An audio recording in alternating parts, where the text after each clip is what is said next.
توکل کا ثمرہ، پھل کیا ہے، فائدہ کیا ہے؟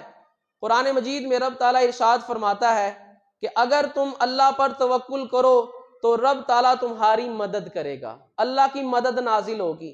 اب وہ 313 صحابہ بغیر ہتھیار کے جب بدر میں پہنچے ہیں، 1000 کا لشکر تلواریں لے کر سب کچھ لے کر آیا ہے، اللہ پر توکل کر کے کھڑے رہے ہیں، اللہ نے فتح عطا فرمائی ہے۔ توکل جب ہوتا ہے اللہ کی ذات پر تو رب تعالیٰ مدد نازل کرتا ہے۔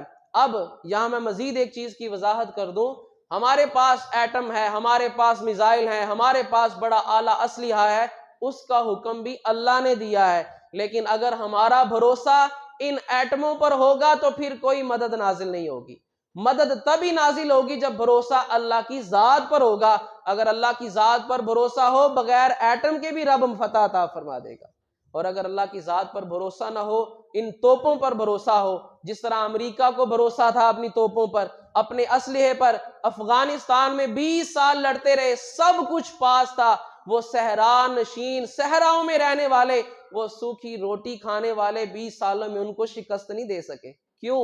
ان کے پاس اسلحہ تھا، ان کا اپنے رب پر توکل تھا، اللہ نے ان کو فتح عطا فرمائی۔ اور یہ وہ چیزیں ہیں جو ہمارے بالکل سامنے ہیں، ہم نے اپنی آنکھوں سے یہ سب کچھ دیکھا ہے۔ اسی طرح جب بندہ اپنے رب پر توکل کرتا ہے تو رب تعالیٰ نے فرمایا اِنَّهُ لَيْسَ لَهُ سُلْطَانٌ عَلَى الَّذِينَ آمَنُوا وَعَلَىٰ رَبِّهِمْ يَتَوَكَّلُونَ۔ جب شیطان نے کہا میں تیرے بندوں کو بہکاؤں گا، ان کو برے رستے پر لگاؤں گا، رب تعالیٰ نے فرمایا وہ جو ایمان رکھتا ہو، مجھ پر بھروسہ کرتا ہو، تیرا داؤ اس پر نہیں چلے گا۔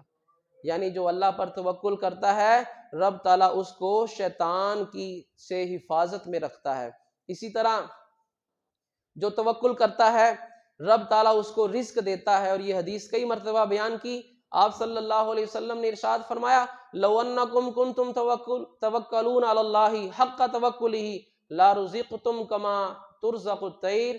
اگر تم اپنے رب پر بھروسہ کرو، اس انداز میں بھروسہ کرو کہ جس طرح بھروسہ کرنے کا، توکل کرنے کا حق ہے، وہ رب تمہیں ایسے رزق دے گا جیسے پرندوں کو رزق دیتا ہے۔ نہ ان کے پاس کوئی ذخیرہ ہے گندم کا، نہ دانوں کا، نہ کھانے کا، شام کو لوٹتے ہیں پیٹ بھرا ہوتا ہے، اگلے دن کے لیے کچھ نہیں لے کے آتے۔ کیوں؟ ان کو پتا ہے جس رب نے آج پیٹ بھر کے بھیجا ہے، صبح جب نکلیں گے وہ پھر اسباب پیدا کر دے گا۔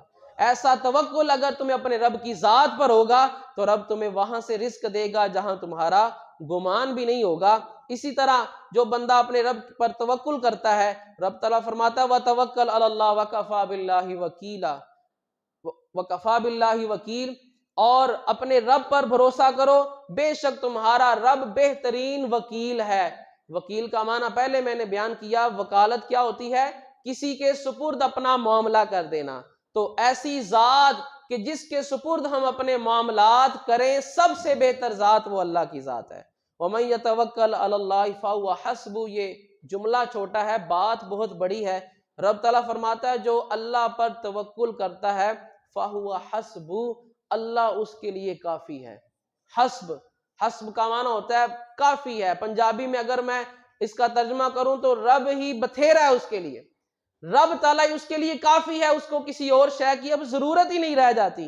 اور اسی طرح رب تعالیٰ نے ارشاد فرمایا ان اللہ یحب المتوکلین، جو اپنے رب پر بھروسہ کرتا ہے تو اللہ ایسوں کو اپنا محبوب بنا لیتا ہے۔ اسی طرح رب تعالیٰ ارشاد فرماتا ہے والذین آمنوا وعملوا الصالحات، وہ لوگ جو ایمان لائے، نیک عمل کیے، اللہ رب العزت ان کو جنات میں، جنتوں میں، باغات میں اعلیٰ محل دے گا۔ اور یہ کس کو ملیں گے؟ الذین صبروا علی ربہم یتوکلون، جو صبر بھی کرتے رہے اور جن کا بھروسہ اپنے رب کی